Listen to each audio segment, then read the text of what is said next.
It's another good morning here. It's what winter is supposed to be like, sunny, 80-90 degrees, almost no wind, a little bit of a breeze, which makes it quite nice. Unfortunately, last week wasn't the same. We had some severe winds. On my personal weather station we had record winds, record gusts of up to 80 k's an hour, and I'm quite surprised we didn't have much damage. Chicken coops, everything is still intact, and the afdak, the canopy that we built on the other side there, is still intact. A lot of things are missing, a lot of bags, tarps, plastic covers, they just took off, they're missing. How they get over bushes and rough ground like this, I don't know, but we're happy to say that we didn't have any damage on the houses. It did also cause problems for my video recordings, so I'm re-recording this now so that I can explain to you what I actually said in the previous videos, so that we can use that footage and mix it in with the audio and you can actually hear what's going on.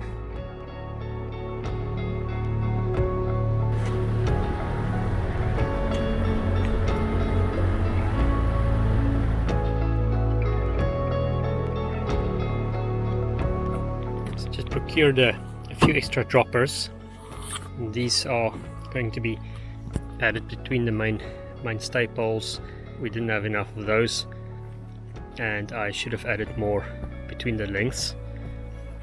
And then on this side, these larger ones, technically not poles but gum droppers as well, but these are large 45 to 50 mil ones, and I'm going to use these to build braces between most of the poles.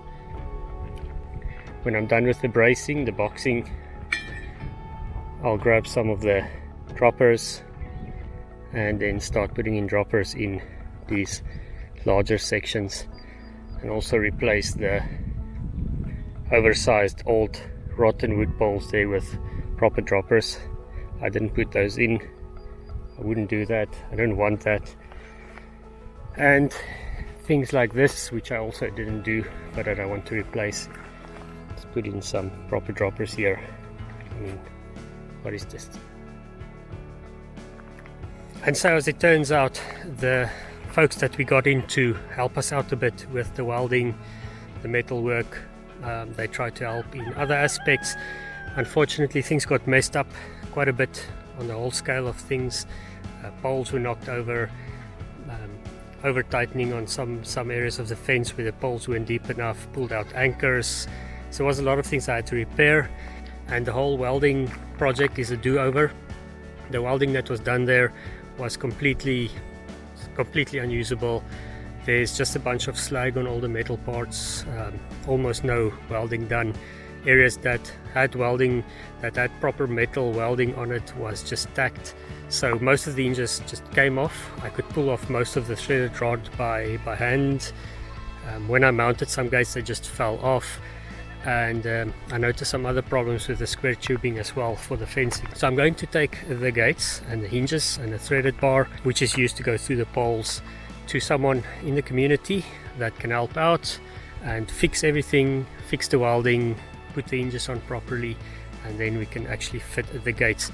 And then I'm going to start working on the planting, the grass, the walk areas, and prepping the enclosures for the goats. We can't actually put them in there until we move over there, because we can't leave goats with wildlife in a little system like that, almost a kilometer away from where we sleep at night. There are leopards in the mountains over there. We have found prints, people have seen them. And then there's of course the smaller caracals, the rooikat, and all these guys that will pose a threat to the small goats at least. So we'll see how that unfolds, but priority will be on building the building. So I'm going to try to find a new way, reprioritize, reschedule, find a new way to get everything done, make sure everything happens while building there. It is extremely difficult. I'm still not sure how to do this and how the timeline is going to work, but we know we have to do it, so it's going to have to happen.